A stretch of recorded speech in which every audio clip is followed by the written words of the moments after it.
Welcome to the Business Blast Podcast. I'm your host, Tyler Wagner. This episode is brought to you by Authors Unite. Authors Unite provides you with the support you need to finish your book. Best part is, after you finish your book, they take care of the entire publishing and marketing process 100% for you. So, if you want to become a successful author, make sure to check out authorsunite.com. Now, let's jump into the episode.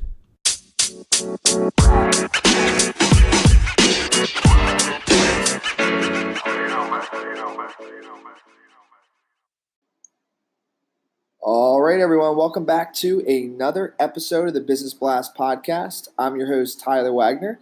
Today, I have William Villalobos with us. He's a Venezuelan-British design and technology entrepreneur, architect, and speaker living in London, United Kingdom.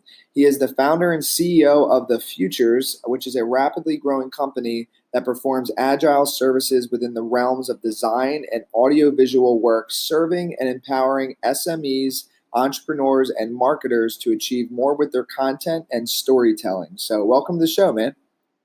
Thanks, Tyler. Thanks for the invitation. Really appreciate it. Of course, man. Grateful to have you on. So the first question we ask on this show, William, is what is the best story from your life that has an underlying valuable message?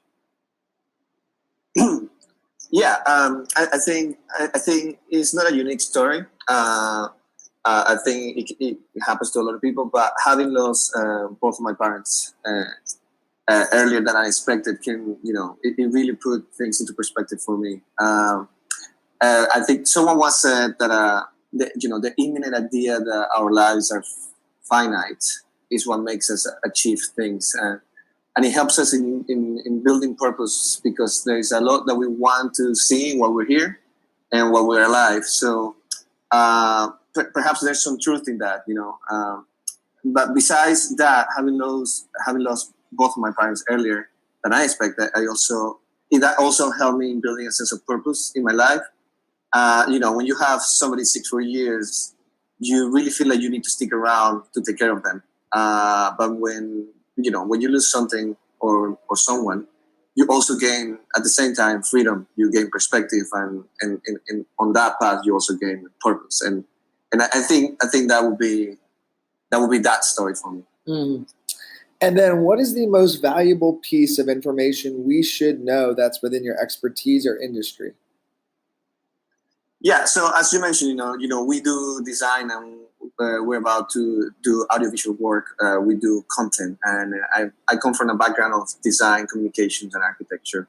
So to me, any creative design industry, whether it's graphic design, industrial design, interior design, product design, architecture, illustration, or video, is all about storytelling, and that is also also you have to do that by sending a congruent message to the rest of the world that not only appeals to those people that are receiving that message, and that message has to be functional, but it also has to appeal to the receiver at an emotional level, and bring pragmatic results that that at the same time can provide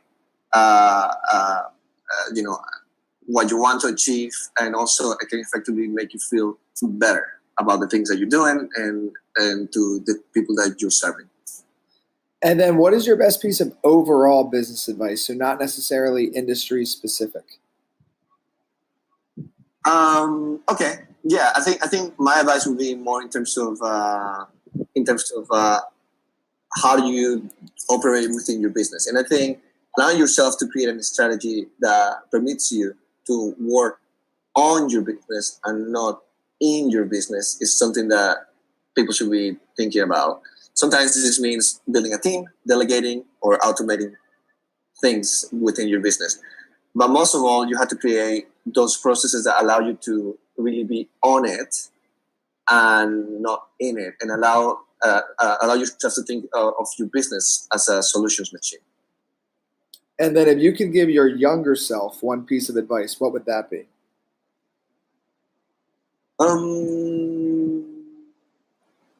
I think I could divide that in three things, and those three things come down to spending more time. So number one, you should be spending more time surrounding yourself with people that are smarter than you, and much wiser than the media. Secondly, you should be spending more time, probably, reading biographies of people that have lived before you and have done great things. And this is just so you can learn how others before you thought, how they envisioned the world, how that helped them to achieve, great things. And number three, again, spending more time listening, asking questions, and learning to develop critical thinking. And in order to be critical, you have to somehow be a sponge of knowledge. You have to be able to retain this knowledge and come to your own conclusions and opinions. This will allow you to influence and to be one that is to be listened to in the future, basically. And then kind of going a little bit down a different path here. In your opinion, what is the key to happiness? That's like the deepest, shortest question. It's a really clever question, really, because it makes you think a lot, and you use like 6 words. I would say sharing. So sharing to me is probably the key to happiness. Sharing experiences, moments, knowledge, ideas. Sharing, I think, is at the core of creation. I think sharing is at the core of growth, and most of all, at the core of building memories. So if you look at life and try to subdivide it in, say, 3 phases, let's say young, adult, and old, you can pretty much attach each of these concepts to each of these phases. So when you're young, you're in an environment where the world is sharing everything it has to offer. So you become a sponge, right? In order to learn how to create and just create and do things for as long as you can throughout your life. So that is as you're young. When you become an adult, you acquire more rational knowledge, and then you can turn those into stronger ideas. You can start to build a rapport with life, really, or with experiences. And when you are older, it's all about ideas and the memories. So how are you able to transform all of those memories and experiences that you've had throughout your life into something that can be shared with the new generations? At the end of the day, we're like cyclical, we're like these beings, we're like trees, and then when the tree dies, it gives life to all the trees. So we're the same way. So we're one within all. So yeah, I would divide it in sharing, and I would say sharing is the key to happiness. I love that answer, man. And then what is the best book that you've read, and what was the number one thing you learned from that? Okay, so that's another tough one. That's another tough one because there's many books that I love. One book that I really, one book that that has made somehow of an impact to me, probably most recent in the last few years, is 0 to 1: Notes on Startups and How to Build the Future by Peter Thiel, who's one of the co-founders of PayPal. And I think the biggest nugget of this one is is to capitalize on your strengths and understand basically the economics of your time, and how culture is a big factor in how these economics get deployed, get distributed, get used. And at the end of the day, if you understand people, then you will understand business. And I think it's a book of our time. It's a book of our time in terms of culture. It's a book of our time in terms of economics. And if you're interested in growing businesses and have an edge, this is a good read. And then what is your favorite quote and why? Favorite quote, again, another hard question. I think there is one that I recently, got reminded of, and it's by Maya Angelou. And I think a lot of people may know this one, where she says, "We delight in the beauty of the butterfly, but rarely admit the changes it has gone through to achieve that beauty." And I think this is all about transformation, and it's all about not really judging the book by its cover, and noticing that those things that we see around us that look beautiful or perfect or functional, that seem to make sense to us, they come after a trail of hard work and high purpose. So that's key to me.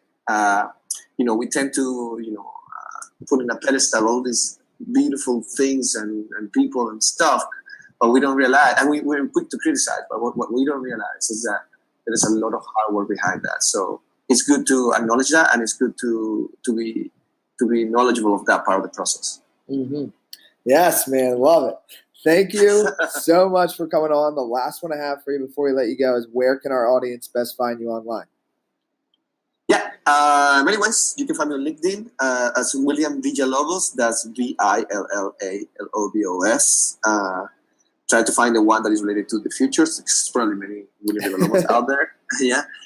You can also find me on Instagram at I am W Villalobos with double L. And then also you can email me if you want to at william@thefutures.io, because that's the company that we're running right now, which is www.thefutures.io. Perfect, man. Thank you again for coming on.